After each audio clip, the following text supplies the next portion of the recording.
I know mental health has been a prominent issue for many World Trade Center responders, and typically depression, PTSD, it's sometimes associated substance abuse. What form do they take? What can we do for them? Well, first off, I think the firefighters and EMS workers are resilient. I think they are battle tested. I think that you have to separate out PTSD in terms of this being a unique exposure, a very different exposure than typical firefighting. For the first part, it was just massive. Right, sure. It was massive. Right.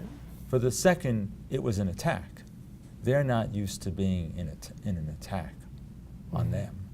And that raises the critical third part, which is they're not just responding to civilians in need. They're responding and then dying, with 343 of their own co-workers dying, with 10 months of trying to find their bodies as well as others. So this was very, very different than normal firefighting or normal EMS activities. So the firefighters that lost their friends, that came in contact with body parts that, for all we know, in their mind was their friends, higher percentage of PTSD. And the depression rates that we now see, which have become to us even more important than PTSD 15 years later, they're so comorbid with depression, with PTSD, that you can see the influence of the exposure on that. You can see the influence of the physical disabilities that have occurred since then. So it's very much different than their normal activity. How are they coping with this now? Well, for firefighters and EMS workers, we have free medications, we have free counseling, we have counseling as individual sessions, we have counseling in group sessions. To date, it seems that they mostly prefer the counseling to the medication. We'll see how that changes over time, whether it will or will not. As this disease transitions more and more into depression, there's more evidence that the medications may be of value, but we'll see what their preferences are and what they need. I know there's no way to prepare people for an event like September 11th, but is there a way of training people, putting them through some sort of experiences early in their career, not artificially stressful experiences, but learning ways of coping with stressful events? Because firefighting, EMT, these are predictably stressful occupations. Is there some way of kind of increasing their resiliency? Well, we're learning from the military how to do that. We have actually a cooperative relationship with the U.S. Army now, where we're trying to put into our cadet and our candidate and our continuing education programs part of their resilience training.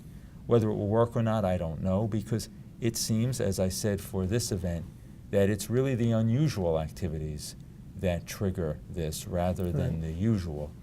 But the more resilience that we can add to our workforce, certainly the better it's going to be. After September 11th, the organization really had to undergo transformation to do what you needed to do. How did you do that? In the 1970s, there was a telephone fire in Manhattan with a tremendous exposure to PCBs, dioxins, PVCs. Interestingly enough, every firefighter practically in the world knows about this fire. All right? I've been to meetings, symposium at the International Association of Firefighters Health Symposium. Everybody knows this. New Zealand, Australia firefighters, they know about the New York City telephone fire. They know, without any evidence, that nearly everybody died from cancers. Right? So if you never study something, if you never provide treatment, everybody dies from it. So we were able to tell people, it can't possibly be bad as that. Right? What are you scared of? People are going to be affected by this exposure, and we should be able to know what that effect really is, and then try to modulate it by treating it. Because if we don't do that, it'll just be assumed that everybody died from it.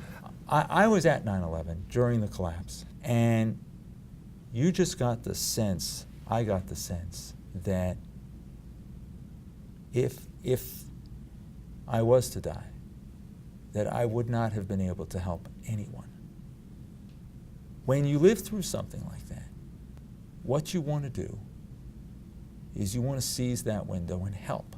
Mm-hmm, mm-hmm. What the fire department does, forget about the World Trade Center Health Program for a moment. Right. When we have somebody who comes down with cancer, and they are a firefighter or an EMS worker, the fire department voluntarily, retirees and other workers, they take that patient to their chemotherapy sessions. Mm-hmm. They drive them every time. They wait for them. If that guy or gal is vomiting from chemotherapy, they're there holding his hand.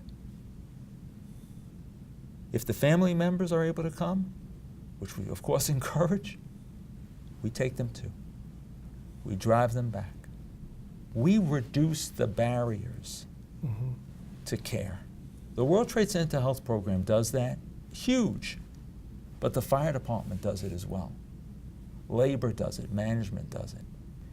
That's the opportunity here, to take those resources and shape them in a direction that can really make a difference. So going forward, because you're monitoring this population, you're confident that if a new disease, or it's more likely to be an old disease that occurs at increased rates in the future, you're well placed to detect that? We are. Will we detect everything? No, we're Right, sure. human.